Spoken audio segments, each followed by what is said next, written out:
Welcome to Thinking Deeper by 6-7. We're about to crack open an intellectual time capsule from the 19th century that is so profoundly radical, it changes how you listen to the foundational stories of the Western world.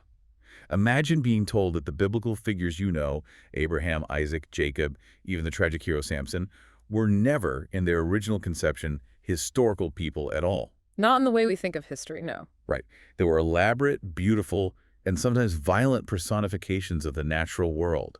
The sun, the moon, the scorching summer, and the dark, rain-bringing night sky. Exactly. Our mission today is to dive deep into Ignat Gozayir's mythology among the Hebrews, tracing the path from these concrete, nature-worshipping origins, these simple mythic clashes, all the way to the birth of the ultimate abstraction, the universal ethical monotheism of the Hebrew prophets, embodied by the concept of Javeh. We are, in a sense, mapping the psychological journey of religious concepts. Yes, showing how raw human observation becomes history and how that history then becomes theology. It's a huge topic. It is. And to really get our heads around it, we have to start with the intellectual discipline he's using here, which is comparative mythology. Okay, set the stage for us. What is that exactly? Well, when we engage with Goldziher, we're not just dealing with theology. This is really anthropology and linguistics all rolled into one. The goal at the time was this methodical search for what they called universal psychological uniformity across all human races. So the idea that deep down, the human mind works the same way everywhere. Pretty much. There was this huge debate back then about whether human cultures evolved from a single source, monogenetic, or from multiple independent sources, which they called polygenetic. Right. But for the comparative mythologist, it almost didn't matter. The point was that the way the primitive mind responded to the world, to the sun rising, to the storm rolling in, was fundamentally the same, everywhere. So the goal isn't to say, oh, the Hebrews stole the story of Samson from the Greek story of Heracles. It's not about cultural borrowing. No, not at all. It's much deeper than that. The objective is to demonstrate that the human brain, wherever you find it, defaults to creating very similar kinds of stories when it's faced with the same raw materials. And those raw materials are the sky, the sun, the moon. The daily contest between light and dark, day fighting night, summer fighting winter, the storm fighting the sun. If that contest is universal, then the impulse to mythologize it must also be universal. Which leads to the central premise of the whole work, doesn't it? It does. If you accept that psychological uniformity, you have to conclude that mythology is the absolute, irreducible groundwork of the oldest religious thought, and that mythology isn't about philosophy or ethics, not at first. It's about observation. Pure observation personified. Okay, let's unpack that, because this universal view, this idea that all people went through a mythological stage, was actually a direct challenge to the reigning academic dogma of the 19th century, a dogma established by one of those brilliant minds of his time. That's right. You can't understand Goldzier's argument without first confronting the assertion that basically shaped this whole field for decades. It was put forward by the incredibly influential French academician Ernest Renan. And Renan's statement was famously blunt. Famously, he just declared, Les Semites n'ont jamais eu de mythologie. Semites never had a mythology, full stop. That is such a bold, clean statement. It suggests an innate, fundamental difference in the Semitic mind. How did he even arrive at such a categorical conclusion? Well, Renan was a phenomenal stylist, a beautiful writer, and his argument, however arbitrary it seems to us now, was built on this very elegant scheme of race psychology. Race psychology, that Yeah. definitely sounds of its time. Oh, very much so. He argued that Semitism was naturally characterized by a spontaneous, innate monotheistic tendency. For Renan, the idea of one God, one powerful abstract entity, wasn't the end of a long journey. It was the starting point. It was the starting point for the Semitic mind. He believed they were just wired for it. Wait, okay, if they were naturally monotheistic, what did that imply about polytheism? The pantheons of Greece and Rome, for example. This is the really strange part of his framework. For Renan, polytheism wasn't a preliminary sort of primitive stage. He actually saw it as a higher, more sophisticated, and more civilized stage of religion. More civilized? Yes, a stage characterized by all these elaborate mythic systems that the Semites supposedly lapped and just bypassed entirely. He essentially wrote the Semitic experience out of what he saw as the universal mythic childhood that the Indo-European and other races experienced. So if I'm hearing this right, Renan's saying the Semitic mind was immediately sophisticated enough to grasp the singular abstract concept of God, and it just skipped the whole messy phase of having sun gods, moon goddesses, and chaos monsters. That's the argument. It sounds kind of flattering Okay. in a way, but historically, does that hold up at all? Not in the slightest. And this is Goldziher's entry point. He argues that history and all the psychological evidence we have strongly refutes this. This neat little scheme is arbitrary, driven more by Renan's desire for an elegant categorization than by any actual data. So what's the alternative model? If we just look at the actual progression of human thought, it becomes clear. Polytheism and monotheism are simply two successive stages of development. One follows the other. Inevitably. The crucial insight is this. Monotheism does not and cannot just spring up spontaneously out of nowhere. It must be preceded by polytheism, and polytheism itself emerges from that preliminary non-religious stage we call the mythological view of the world. Mythology prepares the soil. So if the universal human mind has to pass through these phases, mythology, then polytheism, then monotheism, then the Semites simply must have had a mythology, whether Renan wanted to see it or not. They must have. It's a matter of psychological law. The phenomena of nature, the raw materials of myth are everywhere the same. The myth-forming faculty, that psychological mechanism in our brains that sees the sun as a hero or a cloud as a celestial cow, is universal. So there's no special type of brain that's immune to it. Exactly. Goldziher actually used the example of the Turanian races, a broad, kind of outdated classification now, but it covered groups like the Finnish and Hungarian. Okay.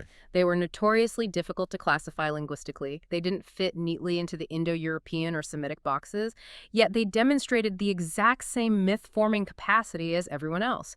For Goldziher, they were the best test that this capacity is completely independent of language or geography. The Semites are not immune to the laws of the human soul. And this universality brings us back to the methodology then. The comparative method used to decode these Hebrew narratives. You had scholars like Max Muller with his solar theory, resolving early poems into descriptions of natural phenomena. Right. But this was hugely controversial. Critics just dismissed it all as modern moonshine. They found it ridiculous. Why, though? What was their objection? Well, someone like George Smith, a famous Assyriologist, argued that creating such complex myths required a level of genius and poetic imagination that he felt was being underestimated. Another critic, Ferguson, just thought it was absurd on its face. But the dismissal often misunderstood the level of linguistic precision involved, right? This isn't just seeing shapes in the clouds. Not at all. We are not arguing for simple later-stage symbolism. The method applied to Hebrew figures is much more rigorous than that. It argues that the figures denote the natural phenomena whose appellative senses lie in their very names. Okay, let's stop and define that, because appellative sense is the absolute key to all of this. What does that mean for you listening at home? Think of it this way. An appellative is simply the original, literal, descriptive name for something. So before Samson became a proper noun, the name of a specific judge of Israel, the word Shimshon was an appellative for sun, or maybe the sunny one. I see. So the name itself wasn't symbolic, like we might call a brave warrior Lionheart today as a metaphor. Exactly. It wasn't a metaphor. It was the thing itself. These names are antiquated appellations of natural phenomena like sun, moon, or rain that survived in the culture as personal names, even long after the original descriptive meaning was forgotten by the people using them. So the detective work here is basically linguistic archaeology. You have to dig back through the layers of Hebrew and Arabic and other allied Semitic languages to find what that name literally described before it became attached to a character in Genesis. That's the job. And it requires a crucial assumption that the vocabulary available to us in the Old Testament is just a fraction of the original, much richer ancient tongue. Which makes sense. Languages evolve and shed words. Absolutely. And very often, the surviving proper names actually preserve linguistic properties and old words that were lost everywhere else in the Old Testament corpus. So we use the full Semitic language family to try and find that tangible starting point, that literal appellative sense. Without that rigorous linguistic foundation, all the mythological claims just look like arbitrary guesswork. But with it, They look like historical deconstruction. let's connect this universal psychological drive to the history of civilization itself. Yeah. You mentioned that the content and the style of the myths are shaped by our changing relationship with nature. The source points to one fundamental turning point. It does. The transition from nomadism to agricultural life. This is perhaps the single most important factor determining the evolution of the Hebrew mythological and religious mindset. It changes everything. Everything. Everything about what you value and what you fear in the cosmos, your entire cosmology gets turned upside down. So let's start with the nomad. This is the stage the early Hebrews, or Abrim, inhabit. Right. And the word Ibrim itself tells the story. It means wanderers, or those who wander here and there. Their life is a constant, urgent search for one thing: fresh pasture for their flocks. Okay, so think from that perspective. What threatens a nomad in the desert? What helps them? The biggest threat is the fierce, scorching, brilliant sun. It dries up the fields, it kills the grass, it creates a hostile desert. It's the enemy. And what saves them? The dark, cloudy heaven that brings fresh, life-giving rain. The cool of the night. So for the nomad, their entire cosmological sympathy is inverted compared to what we might expect from later civilizations. Yeah. The sun is the villain, and the night or the cloud is the hero. They are fundamentally night and rain worshippers. The dark, cloudy heaven of night becomes the sympathetic, heroic, mythical figure. When this figure triumphs, there is blessing in life. If this figure is defeated, it's a great tragedy, one that requires lamentation. And we see traces of this in how they refer to themselves. We do. There are traces of self-appellations like sons of the water of heaven, meaning rain, or daughters of the star, which obviously refers to the night sky. Their identity was tied to these benevolent nocturnal forces. That nomadic sympathy is perfectly illustrated by their customs, too. Indeed, they counted time by nights. The day began at sunset. This is a tradition that was noted in early Persian and Arabic customs, and even Tacitus, the Roman historian, wrote about the ancient Gauls doing the same thing. Which shows the fundamental priority they gave to the nocturnal cycle. It does. And the moon, being, homogeneous to the dark night sky, also holds great significance. This leads to the use of the lunar year instead of a solar one.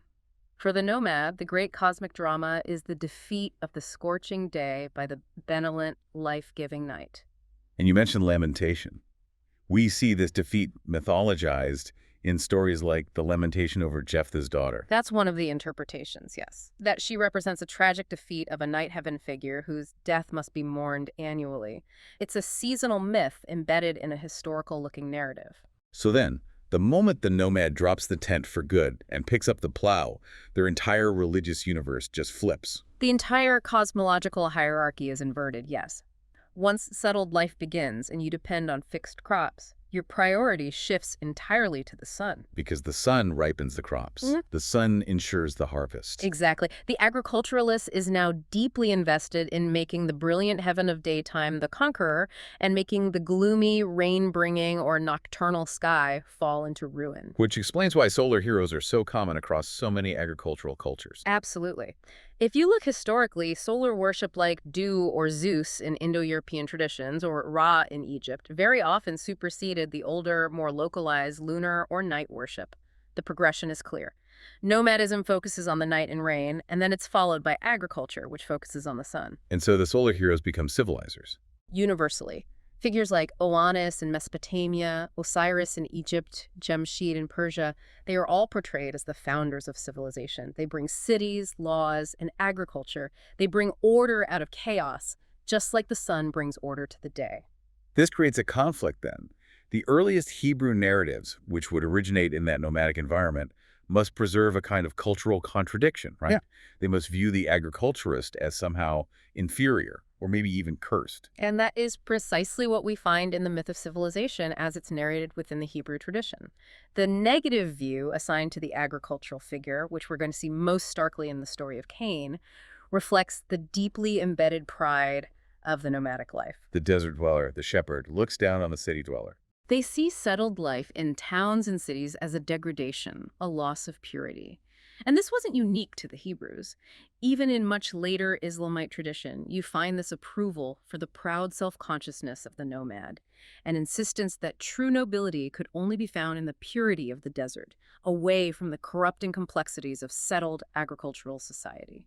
So if we accept this transition from nomadic night worship to agricultural sun worship as the engine of myth, then we have to confront the source's most staggering claim, that the patriarchs, the supposed historical ancestors of Israel, are themselves personalized manifestations of this exact cosmic struggle. This is the core of it.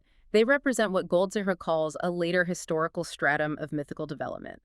This is the stage where pure myth was individualized into human-like figures, creating a kind of pseudo-history. Their actions are not initially historical events, but the daily workings of natural elements. Okay, let's start with the defining nomadic pair, Abraham and his immediate family. How does this work? Let's take the name Abram. It means the lofty father. This is a classic appellation for the dark, nightly, or clouded heaven. He is the vast encompassing night sky. In this conception, he is the primary phenomenon. The sun is just an accessory that passes through his domain. The lofty father, the sky. Okay, so what about his wife, Sarah? Sarah. Her name means princess or lady. So she is the princess or queen of the heaven. Specifically, she's identified with the moon. And mythologically, this is a perfect pairing. The moon is homogeneous to the dark night sky of Abraham. They belong together because the moon is just a softer companion version of the night itself. So Abraham is the night sky, Sarah is the moon. That makes their primary conflict, the appearance, and then the expulsion of Hagar, a daily celestial event, rather than just a domestic dispute. It becomes a cosmic drama played out every single day. Hagar is a name derived from the root Hajara, which means to fly. She is a feminine appellation for the sun, the flying one that streaks across the sky. I see where this is going. Her expulsion by Sarah and Abraham is simply the daily battle of day with night.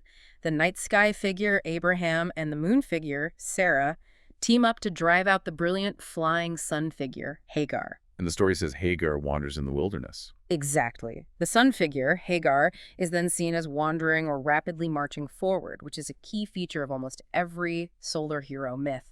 The sun never rests. This logic then has to carry into the next generation.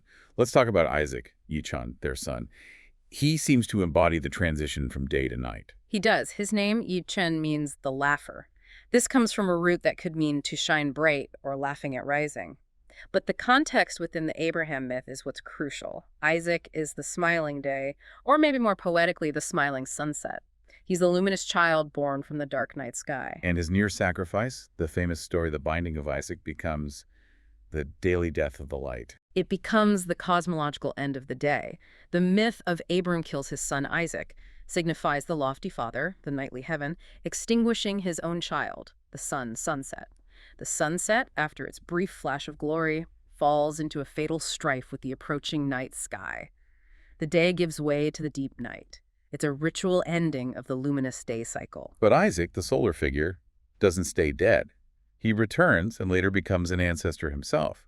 How does the mythological narrative account for his aging? Well, the sun is the quintessential resurrection and rebirth myth, isn't it? It's defeated every single night, only to rise again the next morning. When Isaac appears later in the book of Genesis, he is old, and famously he's described as being blind. His eyes were dim, so that he could not see. Right, from Genesis 27. This is a profound mythical detail.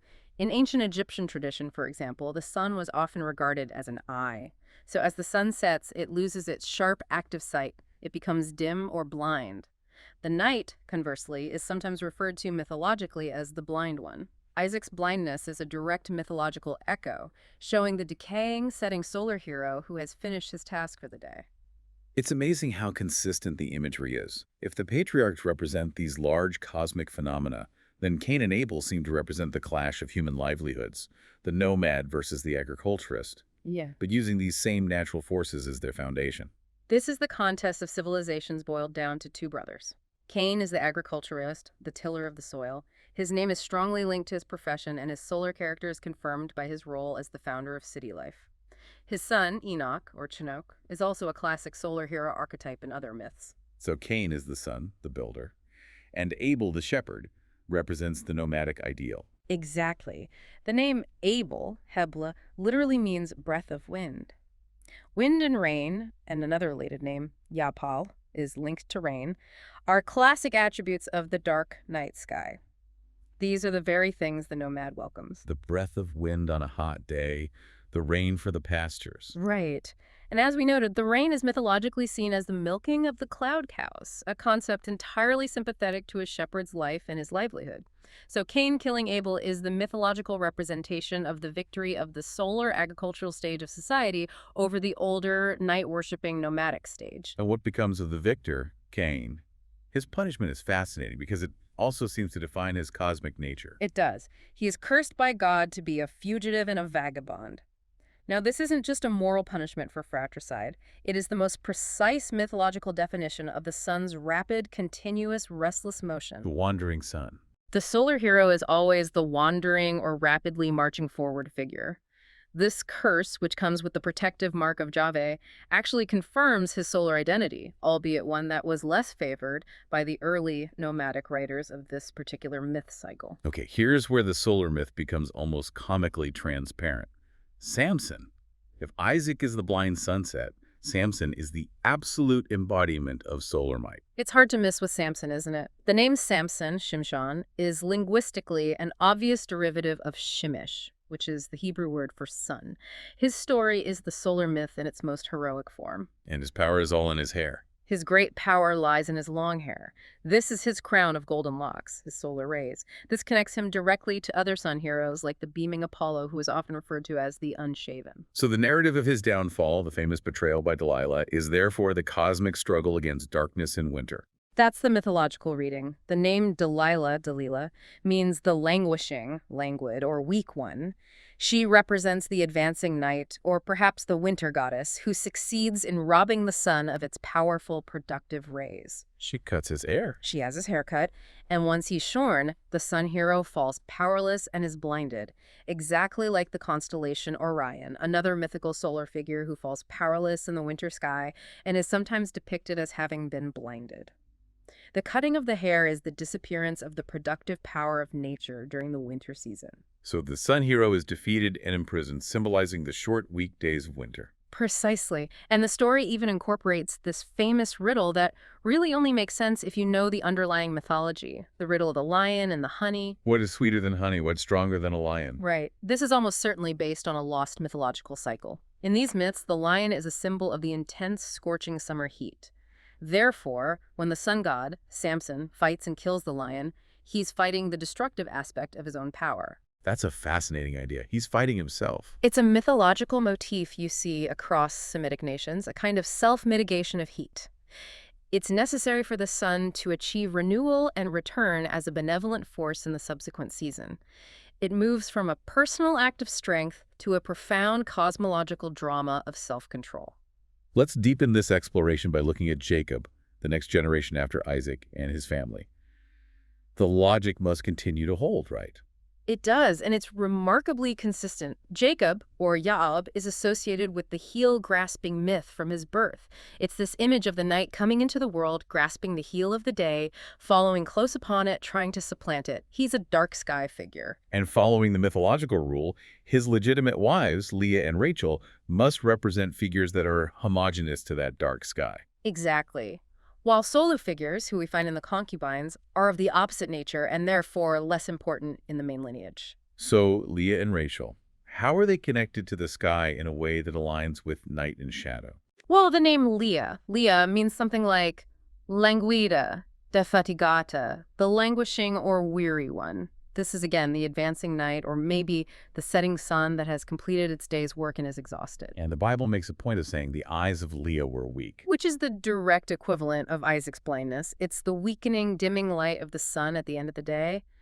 As for Rachel, her name means sheep, Yishi. a classic mythological appellation.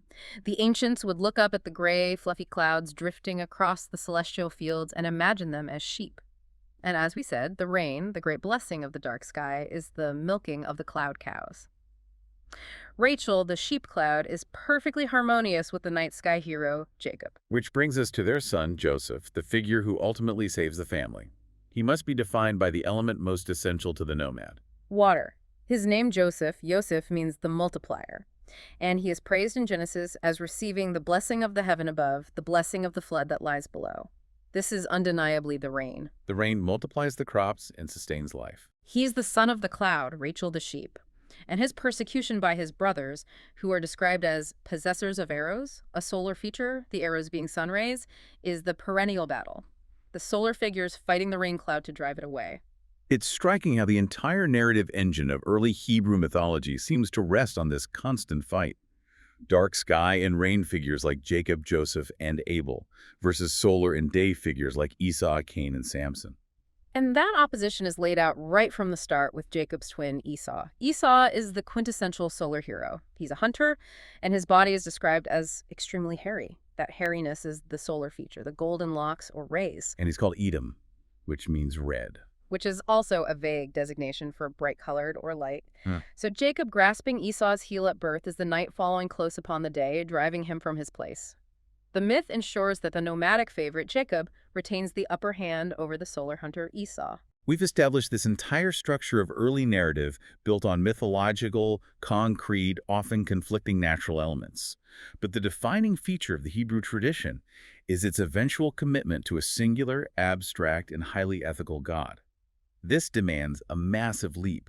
How do we get from Abraham the night sky to Yahweh, the universal creator? This is the absolute core focus of Goldsesher's work. It's about mapping that critical historical process.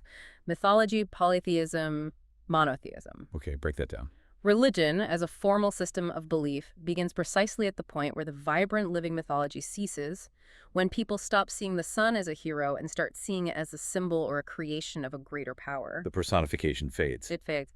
But since the original mythic elements, the sun, the moon, the storm, the flying serpent, are numerous, any nascent religion must naturally begin with a multitude of divine figures. That's polytheism. That makes perfect sense. If you have many personalized natural forces, you have many gods. But then, how does that polytheism naturally transition into monotheism? That seems like a much harder step. It seems like it, but the human mind has an inherent tendency toward unification. The human brain dislikes fragmentation. It constantly seeks to coalesce similar concepts and unify power structures. So this inherent tendency within polytheism itself paves the way for the Unitarian idea of God monotheism. So it's an evolutionary process. It is. You cannot point to any genuine mythology in the world that deals with only one single name or figure. Therefore, monotheism has to emerge from the synthesis and distillation of multiple preceding concepts. It doesn't just appear fully formed. So before this brilliant Unitarian idea of Yahweh took hold, what were the existing Hebrew concepts of divine power? What was their proto-god? Before Jahvism really developed, the Hebrews called divine power by names like El and Shaddai, which both mean something like the powerful, and also Elohim, which probably means the worshipped or the feared. And where did they see these powers? Critically, these powers were primarily associated with the dark sky. The god El was often called Elyon, the highest, which is a direct synonym of the lofty father, the nightly sky, Avram. So these were still gods rooted in nature. Heavily rooted in natural, appellative characters. They emphasized physical might and dominion over nature. They were not yet abstract, fixed theological terms in the way we think of them now. And then, the radical leap. The introduction of Yahweh. The source calls this the single most brilliant, original contribution of the Hebrews. It's the moment the abstract idea supplants the concrete name. The living, working idea of Yahweh was introduced by the prophets. And what is absolutely crucial here is the fundamental shift. In the concept of Yahweh, the name becomes secondary. The concept presses in a direction entirely distinct from whatever its original etymology might have been. And focus shifts overwhelmingly to National identity and, most importantly, to profound moral and ethical ideas. So if earlier Semitic concepts like the pre-Islamic Allah emphasized sheer power and omnipotence rooted in physical nature, the prophets fundamentally changed the job description of God. They absolutely did. The prophets were not systematic philosophers. They were fervent moral representatives of conviction and enthusiasm.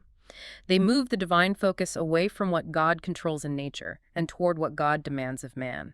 They were often, by the standards of the day, bad politicians. How so? They were constantly censuring the nation's political efforts to seek foreign alliances with Egypt or Assyria.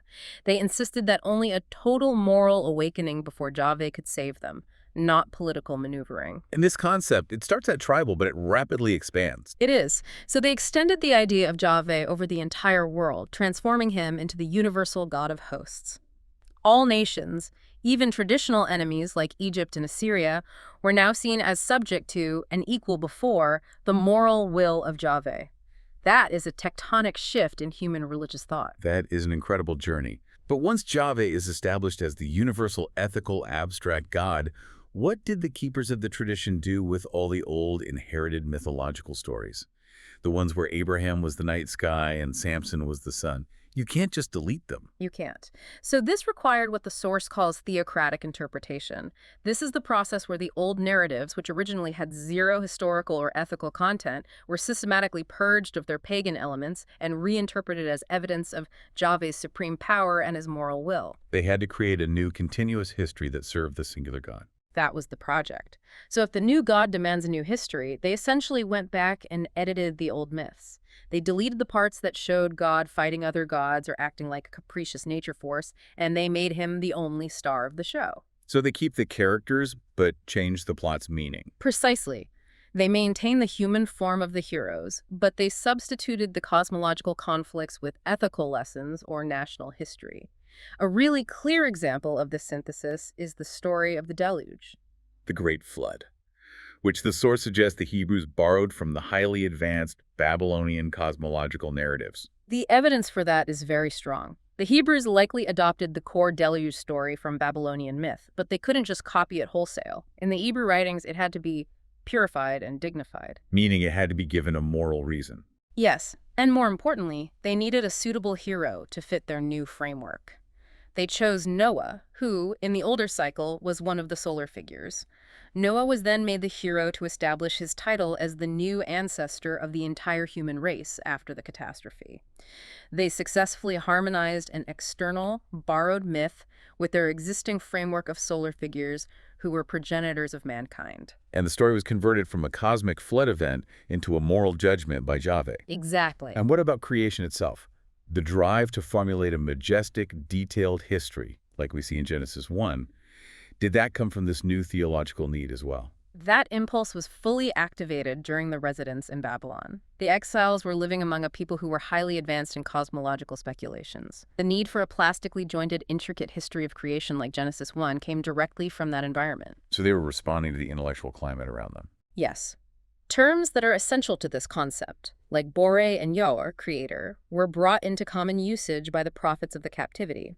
While earlier prophets certainly knew Jahve was the creator, they didn't stress it in the same detailed, systematic way.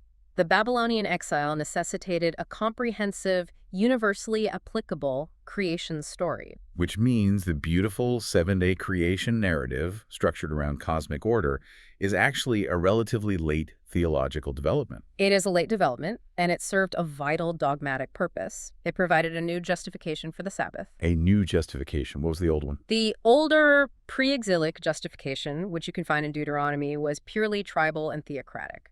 You rest on the Sabbath to celebrate your deliverance from slavery in Egypt. It's about national history. But the new creation-based justification, which you find in Exodus, linked the Sabbath to the universal cosmic order.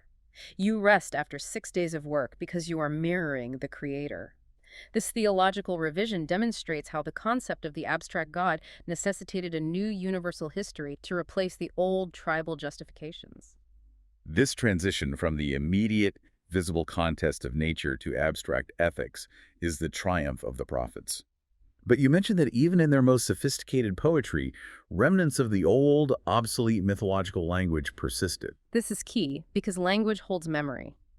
Even when the original ideas were superseded and forgotten, the language derived from them was simply too rich and powerful to discard. The prophetic and poetic styles are riddled with modes of expression derived from these ancient myths. Can you give an example? Sure. The prophet Isaiah, for instance, speaks of Jahve killing the monster Rahab and wounding the dragon, Tannan, and piercing the flying serpent, Najash Baryak. Those sound like characters from a completely different story, like a Babylonian creation myth. They are. These are clearly echoes of chaotic, polytheistic battle myths, where a creator god has to fight a sea monster to bring order. They are primal, chaotic forces. Rohab, meaning the noisy, was originally a sea serpent, and the flying serpent represents lightning or storms. So how does the prophet use this old language? He uses it figuratively. The prophet of the captivity connects Jahve's mythical destruction of Rahab with a historical event drying the sea for the ransom to pass over during the Exodus. He treats them as events of the same character.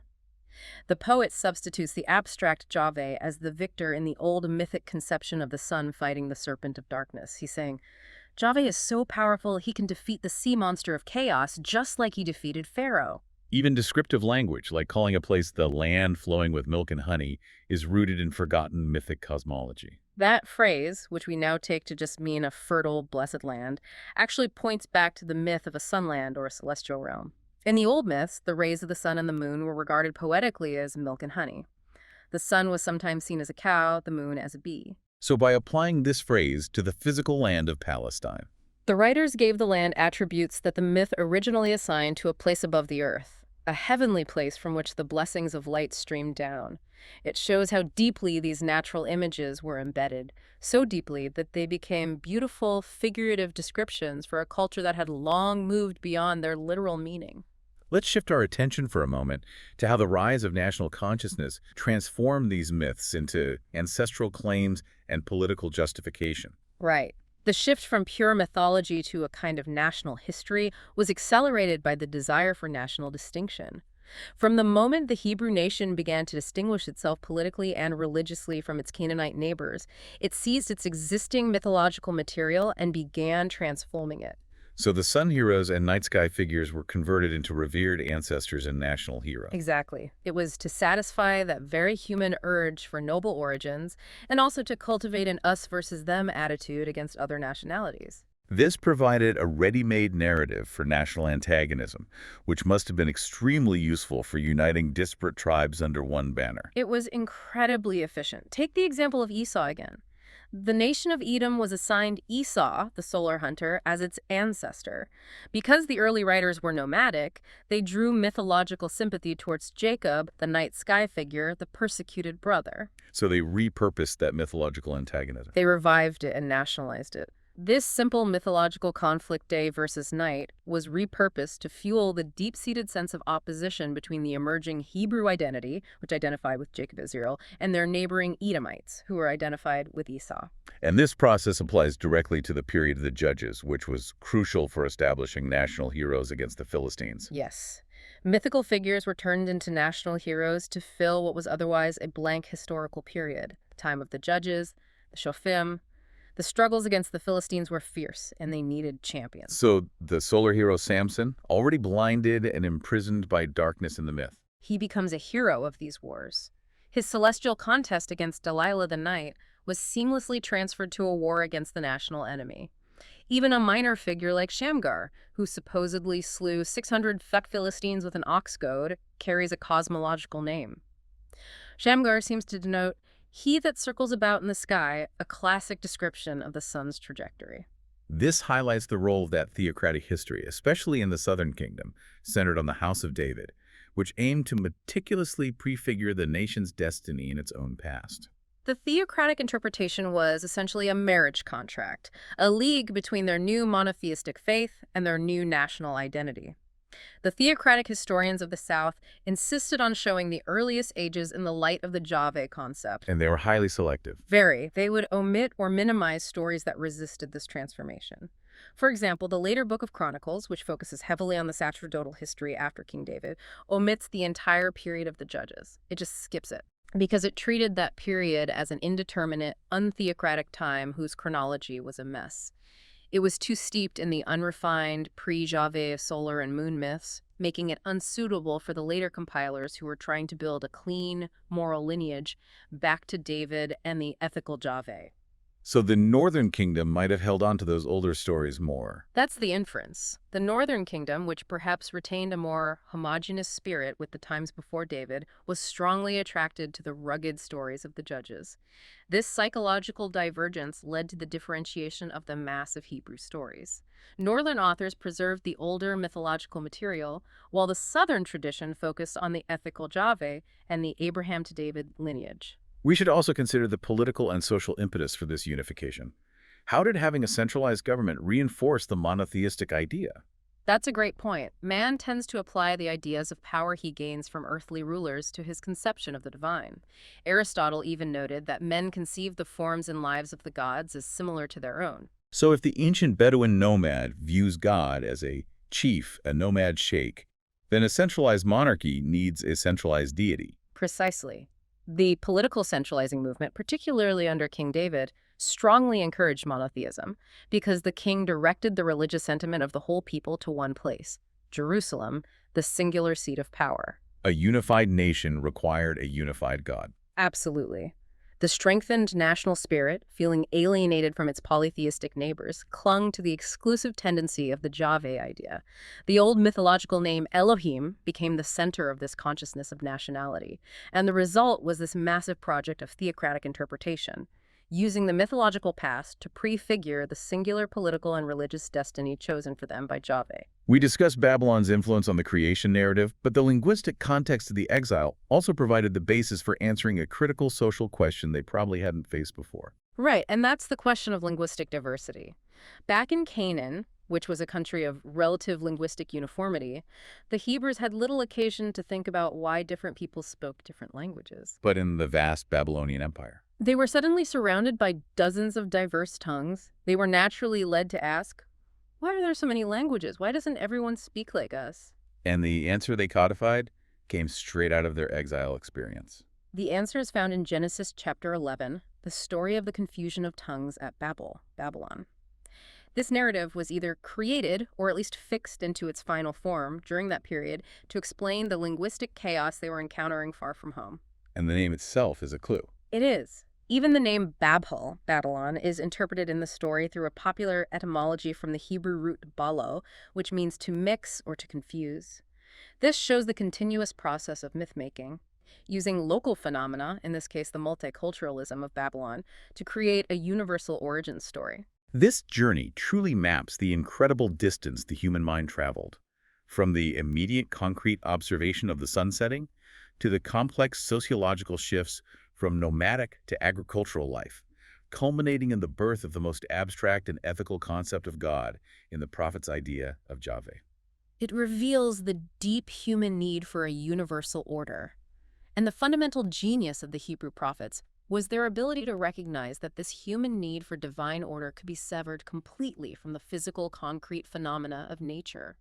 They performed the intellectual surgery necessary to turn solar myths into moral precepts. And yet, as the source notes, even these high-minded prophets couldn't completely abandon the poetic language of their ancestors.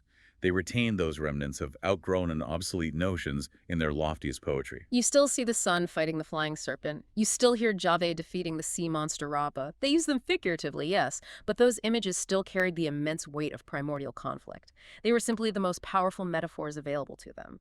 This raises a profound question that we're left to mull over. If the most abstract ideas of God, creation, and divine morality arose initially from observation of physical nature, for the golden hair of the sun, the weeping of the clouds, the battle of the moon with the flying day, how much of our modern abstract understanding of the divine is still unconsciously shaped by these ancient natural images that are now so deeply embedded in our figurative language and our collective literary memory? It's a huge question. Is all great poetry, even our most sacred religious poetry, just a lingering, beautiful echo of lost, forgotten myth? I think the language itself is the time capsule. When we speak of divine light or the wrath of a storm or promise of rain, we are participating, perhaps unknowingly, in that ancient drama of Abraham and Samson, in the nomadic fear of the sun and the agricultural love of the harvest. So we may believe in an abstract God. Look, we still describe him using the lexicon of solar heroes and night sky fathers. That lingering echo is perhaps the deepest layer of human thought. A truly enduring echo, demonstrating that the foundation of our faith and our history is built upon the same universal imagination that drives us all. Thank you for guiding us through this material. My pleasure. It was fascinating. And to you, the learner, thank you for joining the deep dive. We'll see you next time.